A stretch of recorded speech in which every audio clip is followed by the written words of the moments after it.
So in today's video, we're going to talk about how I started this YouTube channel. How I transformed myself from the awkward duck I used to be to the smooth talker I am today. And more importantly, how I faced my South Indian family with the news that I would become an influencer. Okay, to be fair, not much has really changed since I started this channel a little less than 2 years ago. I'm still an introvert. In fact, all this time on my own has probably made me even more awkward than before.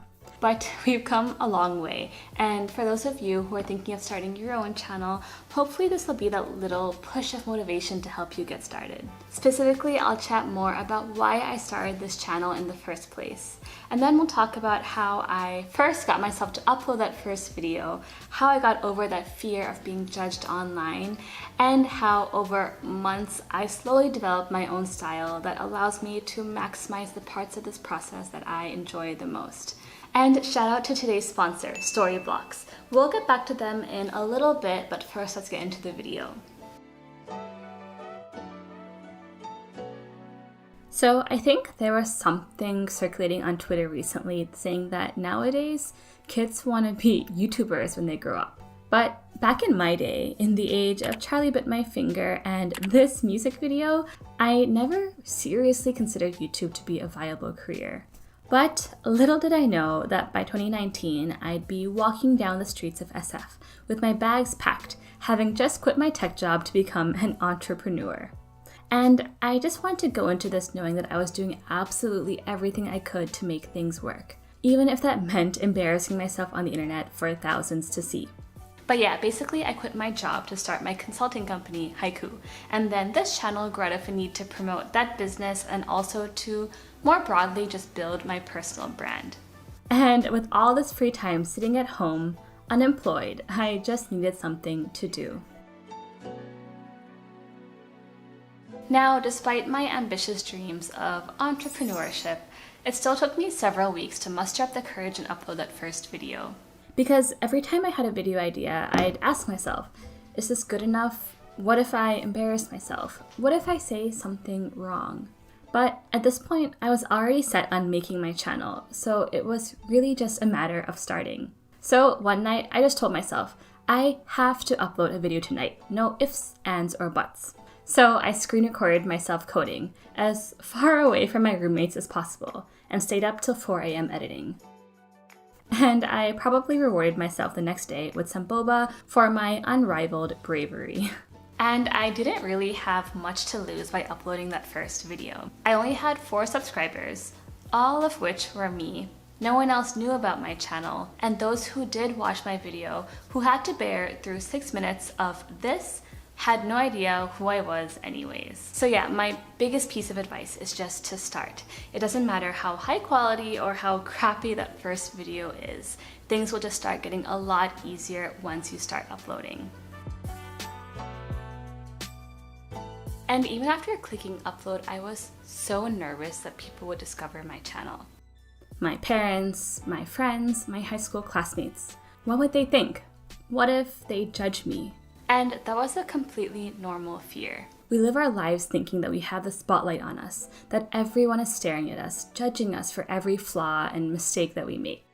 And as an introvert, someone who already felt uncomfortable with any kind of attention, the idea of putting myself out there for everyone to see was quite terrifying.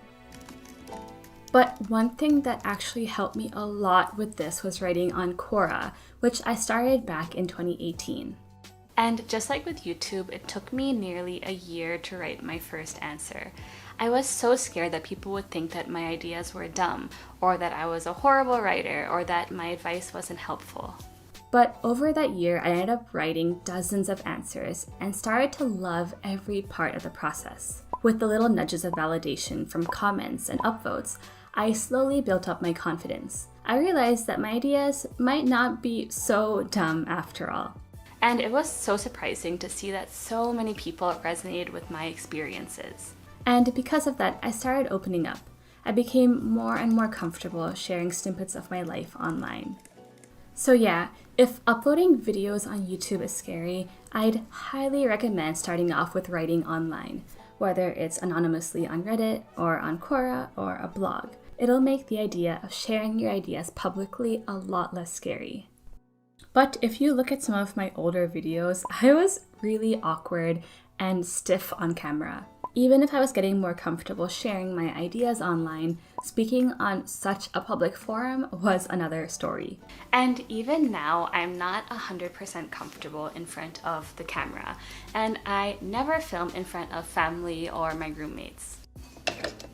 In fact, I always felt so silly at home setting up this entire camera rig just to film myself pouring a cup of coffee. And so I overcompensated by doing things like this. But ultimately, I just kind of stopped caring about what the people around me or what strangers on the internet thought. There's this quote from one of the only books I read recently that I'll be censoring that says, "You and everyone you know are going to be dead soon. And in the short amount of time between here and there, you'll have a limited amount of fries to give. Very few, in fact. And if you go around giving a fry about everything and everyone without conscious thought or choice, well, then you're gonna get fried." While I don't love being in front of the camera, I didn't want to regret not starting this channel or giving up because I was scared of what people think. And in pretty much every one of my videos, you'll probably notice that I use a lot of stock footage, partially to spend less time in front of the camera, and mostly to help me tell my stories more effectively. And regardless of what style of content you're making, whether it's a documentary on the Telugu film industry or a lecture on reversing a linked list, you probably should be using Storyblocks, which is the lovely sponsor of today's video. Storyblocks helps bring your stories to life with stock video, music, sound effects, even an easy-to-use online video editor. And as a small creator, I'm limited on time and money. And when it's 2 a.m. and I just need to finish that one edit, Storyblocks makes it so much easier to tell my story without having to scour the internet for hours for that perfect clip. So pick a subscription that works for you and you can get access to unlimited royalty-free audio and video content to spice up your YouTube videos. So use my link in the description and check out Storyblocks if you haven't already. And thank you again, Storyblocks, for supporting my channel. Now back to the video. Now, YouTube is such an interesting space because there are so many ways you can showcase your strengths. If you love writing, you can make video essays. If you love filmmaking, you can make aesthetic vlogs. If you love teaching, you can make coding tutorials. That being said, it took me months to figure out what kind of creator I wanted to be and what aspects of this process I love the most. But the beauty of YouTube is that you can create your own style. And I don't need to be as extrovert as Casey Neistat. And I don't need to be a Cambridge grad to talk about productivity.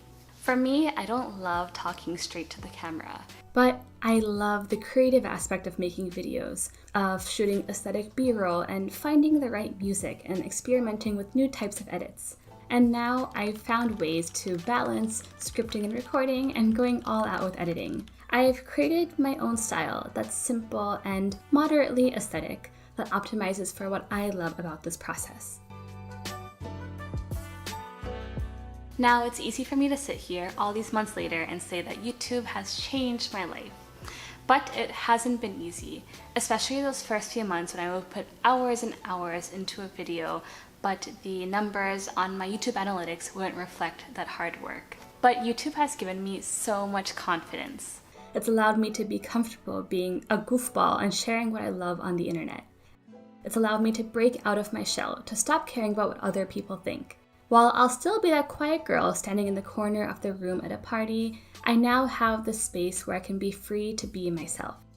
And even though this video is about YouTube, a lot of the things I talked about can be applied to pretty much anything in life that you've been meaning to try for a while. Maybe it's your own blog, or a coding project, or even a business. There are always going to be aspects of the process that are scary, that we won't be perfect at right away. But I assure you that once you get started, the benefits will far outweigh any of those initial fears. Let's go.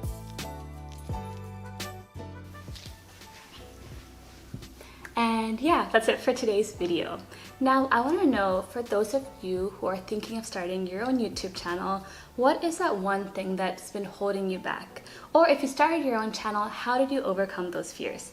Let me know in the comments down below. But otherwise, I hope you liked this video. If you did, please give it a big like and subscribe. Follow me on social media if you want to. Thank you again, Storyblocks, for sponsoring this video, and I'll see you in the next one. I started this YouTube channel.